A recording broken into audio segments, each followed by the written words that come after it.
उत्तर प्रदेश के जनपद देवरिया के चीनी मिल ग्राउंड के पास दिव्य शक्ति मैरिज हॉल में भाजपा के लोकसभा युवा सम्मेलन में गुरुवार को राजस्थान के मुख्यमंत्री भजनलाल शर्मा ने संबोधित करते हुए कहा कि भारत अब वो भारत नहीं है, अब भारत घर में घुसकर मारता है, दुश्मन को मुंहतोड़ जवाब देना जानता है। उन्होंने विपक्ष पर हमला करते हुए कहा कि देश को लूटने का काम कांग्रेस के लोगों ने 70 साल तक किया। ये घोटालेबाजों की सरकार ने जनता के खजाने को लूटकर अपना घर भर लिया।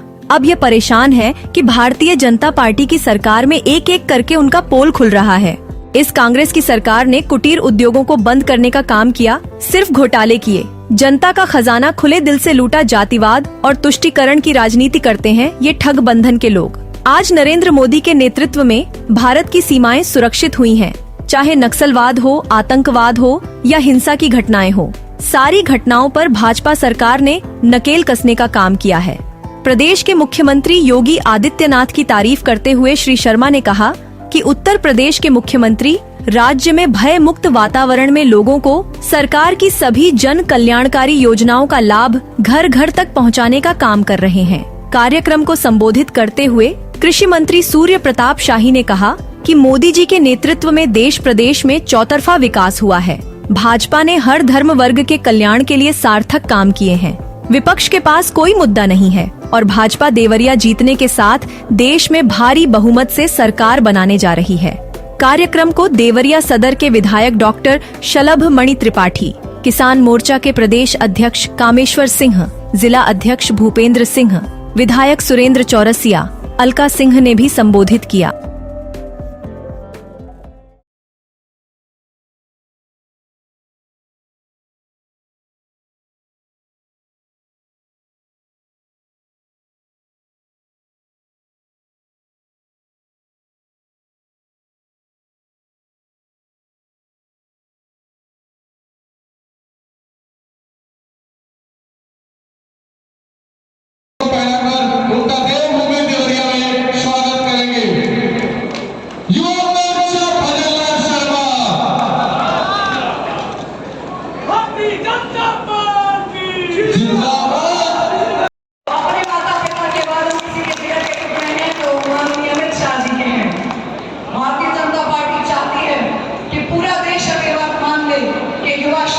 सम्मान ही नए भारत की पहचान है।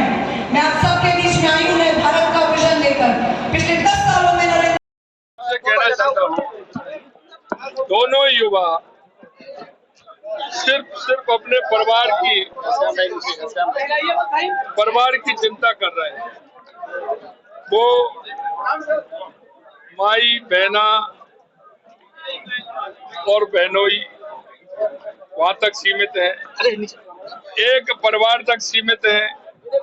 मैं आपसे कहना चाहता हूं, इनका विजन सिर्फ परिवारवाद, जातिवाद, क्षेत्रवाद, हमेशा इन लोगों ने राहुल गांधी अभी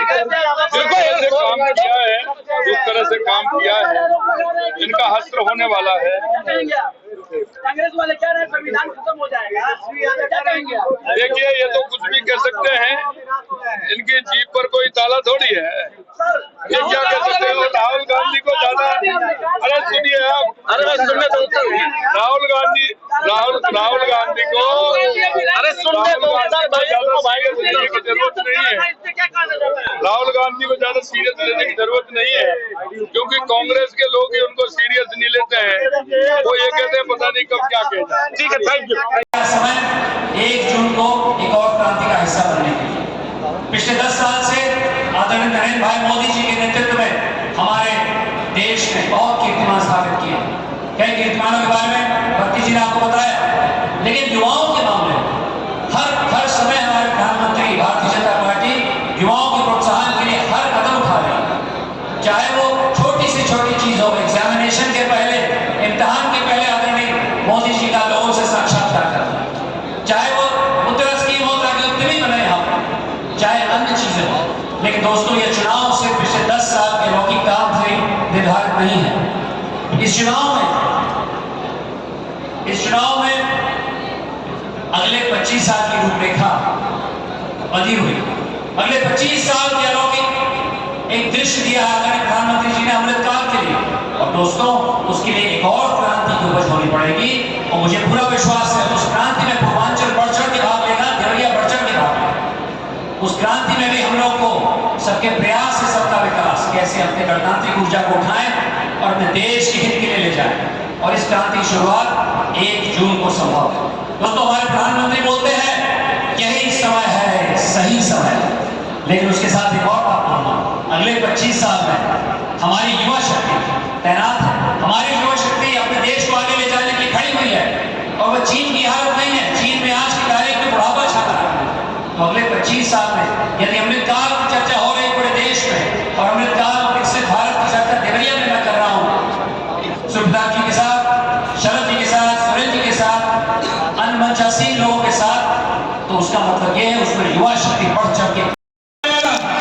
मैं आपसे यही कहना चाहता हूँ मेरे भाई और बहनों, कि बदलता हुआ भारत है, इसलिए मैं आपको 2014 से पहले देना चाहता हूँ।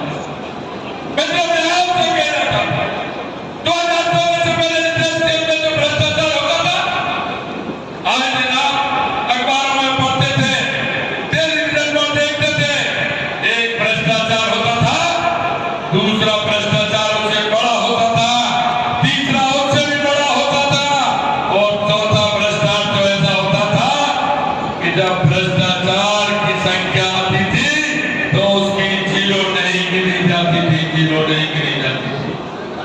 मैं आपको एक ध्यान दिलाना चाहता हूँ,